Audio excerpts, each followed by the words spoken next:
Mike. I'm Brad. And this is Ministry Chemistry. Neutron, proton, mass effect, lyrical oxidation, your irrelevant mass spectrograph, your electron volt, atomic energy erupting as I get all open on pow. Here we go. Welcome back to another episode of Ministry Chemistry, where today we are doing a part 2. It's a little extension off of our previous episode, but you didn't need to listen to the previous episode to join in on this one. But please do. Yeah, please do. Yeah, I thought it was a great conversation about what it's like to start a church. Today we're going to get very specific and discuss pastoral preferences. I said pastoral weird. Pastoral preferences. What do you prefer to see in the leader of a church? What do you hope to see? What draws you in when you're thinking about a pastor and what that means in terms of who holds that role?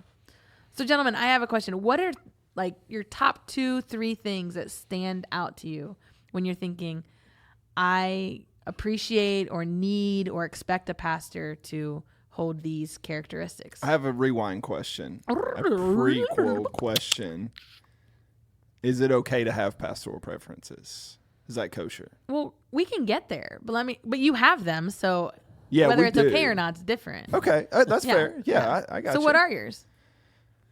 I want to shoot to Brad first. He always wants to shoot to me first. I know. It's just a way to get you talking like right out of the gate. He's going to talk. Yeah. My top 3 would probably be preaching is absolutely one. Engaging on a one-on-one basis. And what would number 3 be?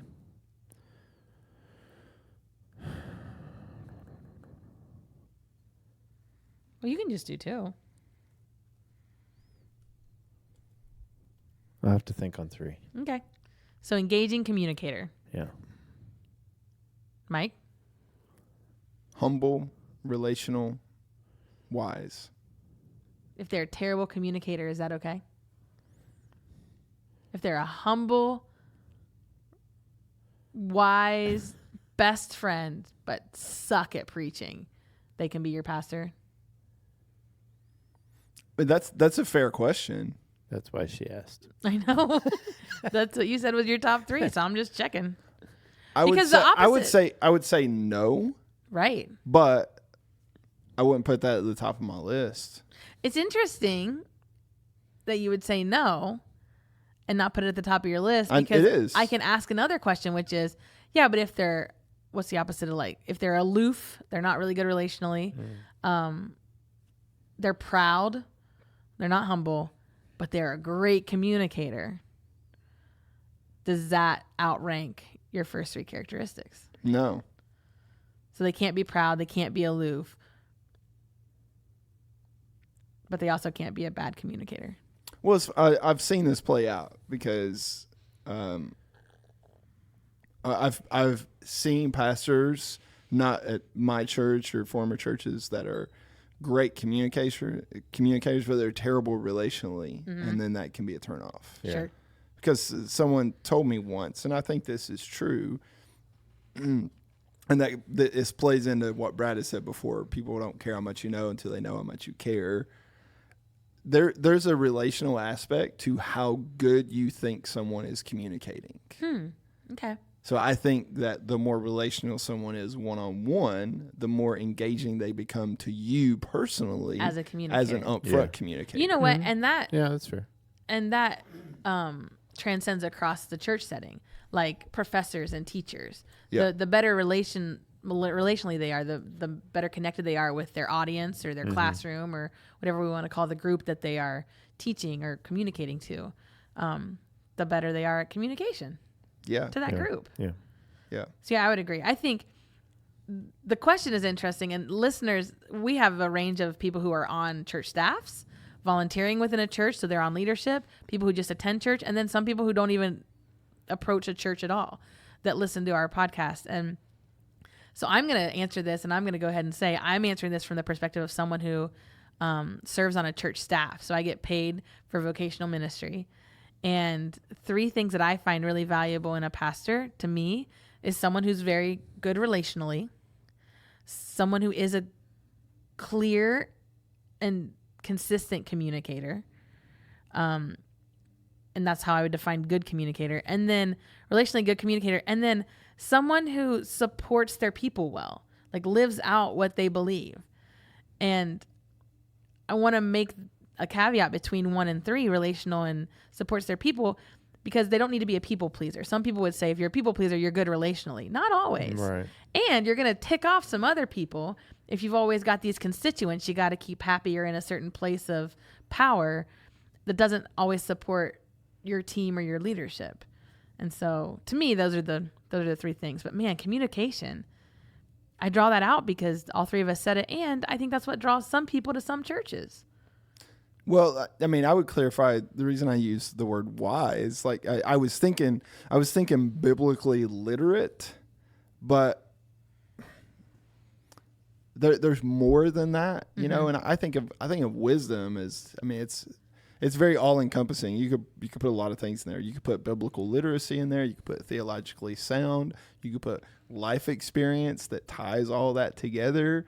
You could put what you're saying as far as supportive, but not a pushover.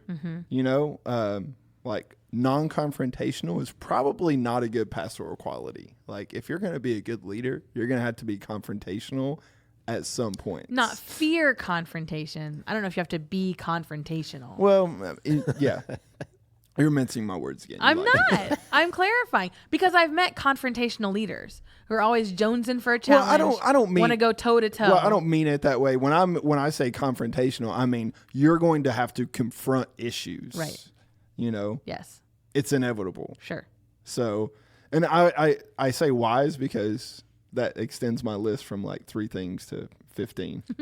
Just all the umbrella of wisdom. Well, there's a lot that's encompassed in wisdom. And to me, it's funny that you say relational and supportive are tied together because I would tie humble and wise together. Sure. Yeah, I would too. Those are very interconnected for me. I would too. I've just seen, and I'm sure our preferences come from the settings that we've served in. And the strengths and weaknesses we've experienced in different pastors that we've served with.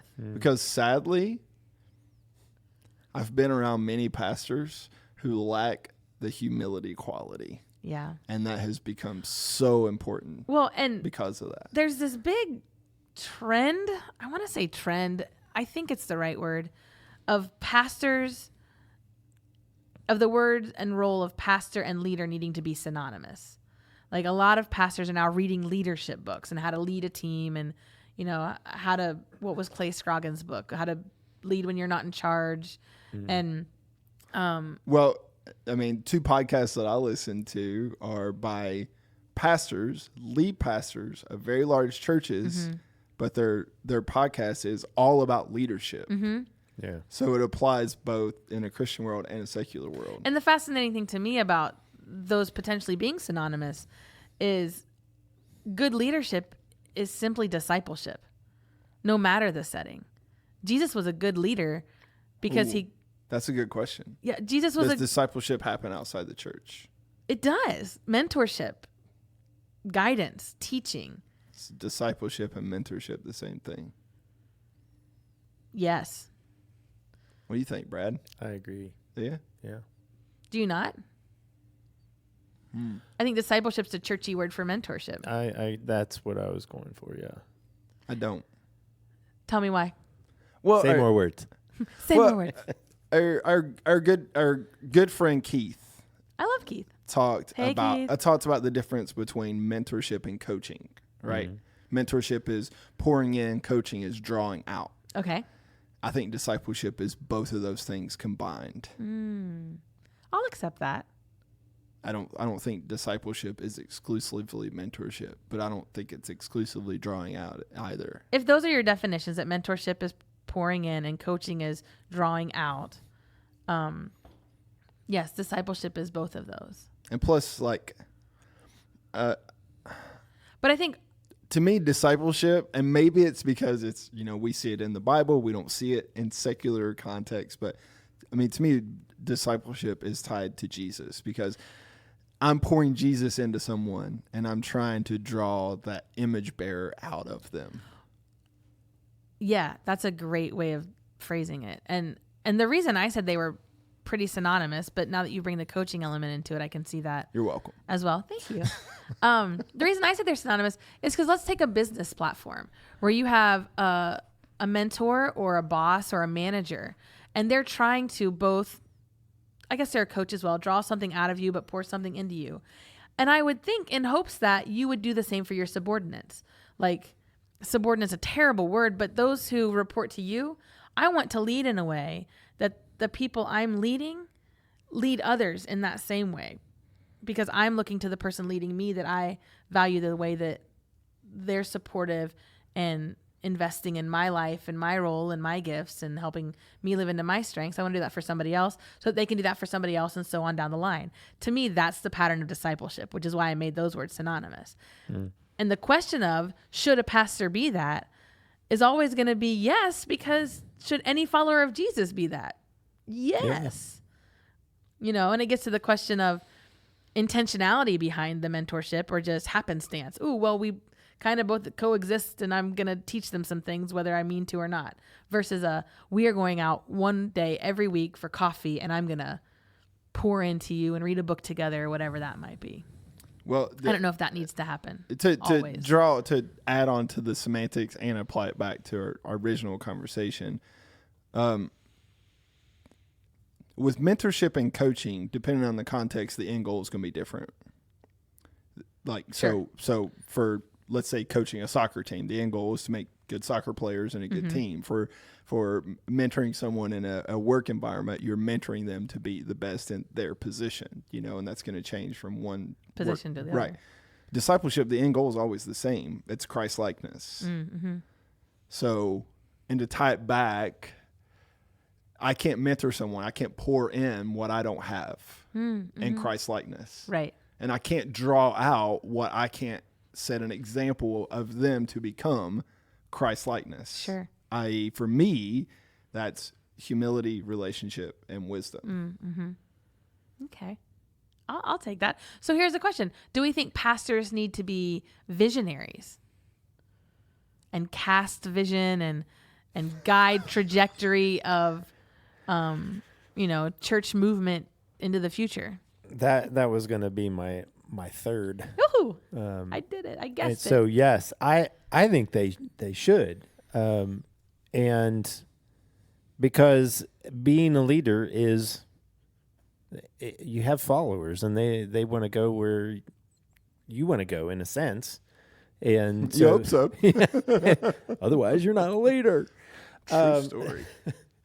So having an idea, not only an idea, but an actual vision of where they see God leading the church, they can head that way. I've always described, I have trouble in vision, as I have glasses, yes, but I mean beyond that. You took the words right out of my mouth. So stupid. But let's take, for instance, Jill, my wife, has a lot of ideas around the house. And one day she walked into, in one of our previous houses, she walked into our office space and said, I'd love to have built-in shelves. I don't know how to build built-in shelves. I'm not gonna hire anybody to build me shelves. I said, okay, show me a picture of what you want. And once I see the picture, I can mentally work backwards from that picture to where I'm going to start and move forward, and I can go towards that. Seeing the end picture before it was given to me, I'm not good at. So as far as being a visionary leader, I haven't experienced that quite yet. I've gotten glimpses of places and ways that I think my youth group should go. But I haven't gotten that clear, pristine picture of saying, this is where I see you. See, and I love that you own that, because I was in a conversation once. It was a staffing conversation. And the person leading us in this conversation said there are three types of people in the workforce, essentially. There are the visionaries and the dream casters and the idea people. There are the organizers and the administrators and people that say, I can take your vision and create a team to do that. And then there are the doers and the actual boots on the ground, organized team that then implements the vision. And as we were trying to figure out where we fit into this, 3-part grouping, one of my colleagues was really upset because they wanted to be in the visionary. They felt that they were the ideas person. And everyone around the table was also giving input. It was trying to help us discern and figure it out. And everyone was like, no, you are an incredible doer. But like lifting that up is like a good thing. Like you make things happen. When someone says go forth and this needs to be the thing, you just own it and do it, and you do it well. And that we need that. And they took such offense. And so I love that you're like, this is me. Like That's she me. can see it. Show me a picture. I can do it. Yeah. That's called humility. It's called humility. Well, I was you should do the APEST. I know you've I've talked about this before. Can you explain that acronym? Me and my friend talked about it based on our last episode of church planning, but it's from Ephesians 4. Paul saying some were called to be apostles, prophets, evangelists, shepherds, and teachers. And your Enneagramness would love it because it's personality profiling, but it's personality profiling within the ministry world. And basically your apostles and there's a spectrum, but your apostles are your visionaries. They're the ones kind of leading the charge, leading things forward. And your shepherds and teachers are the ones kind of the caretakers, the workers, if you will. And the evangelists are the one tying it all together. And so he and I were talking about like probably the future of church leadership. You're going to see more team approaches because the apostles are always running full speed ahead and people get left behind. And the shepherds and teachers are always kind of holding things back so the church never moves forward. Interesting. So you're probably gonna need, and I mean I would assume, I don't know this for a fact, but I would assume more thriving churches probably have a good mix of those 5 profiles on their team. Absolutely. And people, and sorry to interrupt you, but No, go. people who are self-aware enough right. There it to is. live into that role. so we're, the springboard for the conversation was pastoral preferences, but quite frankly, when we're just talking about individuals we're drawn to, leaders we're drawn to, teams we're drawn to, for me, they have a heightened self-awareness. And with that, hopefully the humility that comes with it. And then as I applauded Brad, they own their gifts. They say, these are our gifts and strengths. And these are our weaknesses. And they're either going to bring people along to help close the gap of the weaknesses, or they're not, but at least be able to state it. Well, the good thing is strong leaders are self-aware enough of their weaknesses. They know to surround themselves with people who have those weaknesses as strengths. Right. Because then you become complementary. Right. And it meshes well when everyone kind of lives into their strengths and understands their weaknesses. So this is us as integral parts of the bodies that, the church bodies that we get to call home, that we get to be on staff with or volunteer with or lead with. My question is, do you think, random individual in the seats is thinking about this kind of stuff? What do you think draws people pastorally to a church or deters them from a church? Because I'm not sure everyone's sitting in the pews going, my pastor's a great visionary.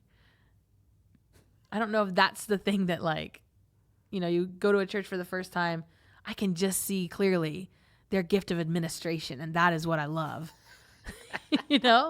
My first thought is, if it's humming and clicking well, A church? that probably should never enter the average person's mind, because it kind of flows and functions so smoothly that it becomes inconsequential to the people who aren't, as Brad would say, behind the curtain. And you know what my first thought is? And maybe it's just how skewed I am. If it's humming and clicking well, sometimes that's a really good team around a person who might not need to be in leadership, covering a myriad of faults. And then others I can do this whole tennis match with myself. And others would say, well, that's a really good leader who put those people around them to recognize that they have gaps. Well, I think we've talked about this before, like with professional sports teams. Let's take an NBA championship team. It's like, what do you teach an NBA players when they're at that level? Right. But obviously we saw with the Golden State dynasty, it took a leader to pull all that together and make it mesh well and make it a championship quality. So, I mean, a good team doesn't necessarily mean a bad leader. If anything, it made someone who's good at building a team. So, do you think a lot of people in current generations, I don't know if, I'll say current young adult generations. Let's go millennial, maybe Gen Zers, but do you think they need a pastor who talks about current topics and events and happenings? Or someone who's preaching the word solely and maybe sprinkling some, this is how it might apply in your life? You think they need an application heavy teacher or a biblical exegesis weekly? I think both. You think that's the draw? Current generation would say my draw is I need both. Yeah. I think because we try to point so much to the Bible. This book is absolute truth, and we can be sure, we can be confident in the fact that this is truth. It was true then, it's true now. So, but we have to make those stories alive in current day so it makes sense. Otherwise, it's just archaic stuff that we're trying to force into our context. You agree? I do, because I think we too often we try and do a tit for tat. Like, okay, this event happened. This is a Bible verse we can attach to that event. Doesn't work that well. So I would say, acknowledge current events, especially those that are, the most Impactful on a person's life. impactful. That's the right word. But don't necessarily try and tie Scripture directly to that, because the reality is the Word of God penetrates all of life. So we acknowledge it and we exegete the Word and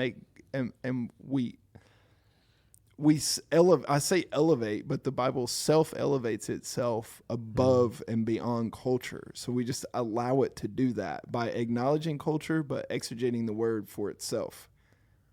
I think in the past 2 to 3 decades, the moment in time a lot of church people mark where there was a rise in unchurched or non-churched or formerly churched people returning to church was the Sundays following September 11th, 2001. And what's interesting is I think pastors felt a great responsibility, teaching pastors, to give some faith-based hope, understanding, to the events that had happened and how to move forward. I think another poignant moment in at least our country's story was 2008 when the Great Recession hit. It wasn't a depression, it was a recession, but man, it really affected a lot of people in some significant ways. But no one talks about a flock to the churches after the financial impact that had. And I raise that as a point because I wonder if there's a generational seeking of answers from the church for only specific arenas of struggle, doubt, and challenge, and not all. Otherwise, I think we would mark that point in time differently as also seeing a rise in church access. I don't know. It doesn't cross my mind, I would think, to seek a church out if a financial situation happened in my life. Yeah, there's fear attached to both, but I don't know. Maybe there's more of a historical precedent, like a cycle with stock market and recession and depressions and stuff like that. I mean, the only thing that we've ever known in our country, at least like 9/11, is Pearl Harbor, and most of the generation that experienced that is dead. Right. Well, and with money, there's a very black and white, practical understanding of how it got to that point and how to get out of it, if you talk to economists, whereas with cultural attack on a country, that's a lot more gray area. the interesting piece of that is pastors who teach money, pastors who the scripture talks about how to handle money and how to deal with investments and debt and savings and all of that, right? And offering. Pastors who teach that, I think, are setting their church folk up for a much more, I don't want to say successful approach to life, but a better understanding of how currency can be used. Holistic. Yeah. Holistic view. Whereas those who shy away from it might not. And I think the same in other arenas of conversation that are more topical maybe than the study of Nehemiah. But Nehemiah has some good relevant practices. Well, we've talked before about I don't necessarily think that culture should drive preaching. Right. I don't think that we should be ignorant to it. Like, there is a world outside the church that's happening every day, and people are probably more aware of that than they are what's going on in the Word. Mm-hmm. But I don't think it should be the driving force, because especially in this day and age of a 24-hour news cycle. Oh, sure. Good Lord. I mean, you would have to wait until Saturday morning, Saturday night to write your sermon if you were going to let culture and current events drive your sermon topic. Yeah. Well, and I bring in the generational part of the question because I feel like more often than not, it's older generations who say, I don't want to hear about the stuff I can read about in the paper at church. Yeah. And yet it's younger generations who say, help me understand how this Bible makes sense in the world that I'm reading every day in the Insta-face Twitterverse of life.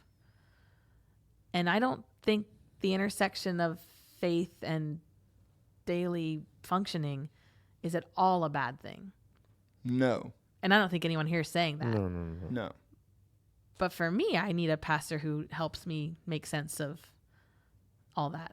Well, I heard someone say recently, and this kind of blew my mind. It's so Or a teacher. on the surface that you don't even think about it. But he said, all of Paul's writings are political in the mere fact that he was writing in a Roman world and saying Jesus is Lord. And that's just kind of mind-blowing to me. Yeah, that's interesting. So for this week, what do you look for in a pastor or a church leader or a small group teacher? The person that you're learning under, because we hope and pray that just as you disciple others, you're being discipled yourself. And so what does that discipler look like to you? What characteristics they possess, and how are they, as Mike said it so eloquently, helping you become more like Christ every day? For this week of Ministry Chemistry, I'm Renee. Still Mike. And Brad. We'll see you next time.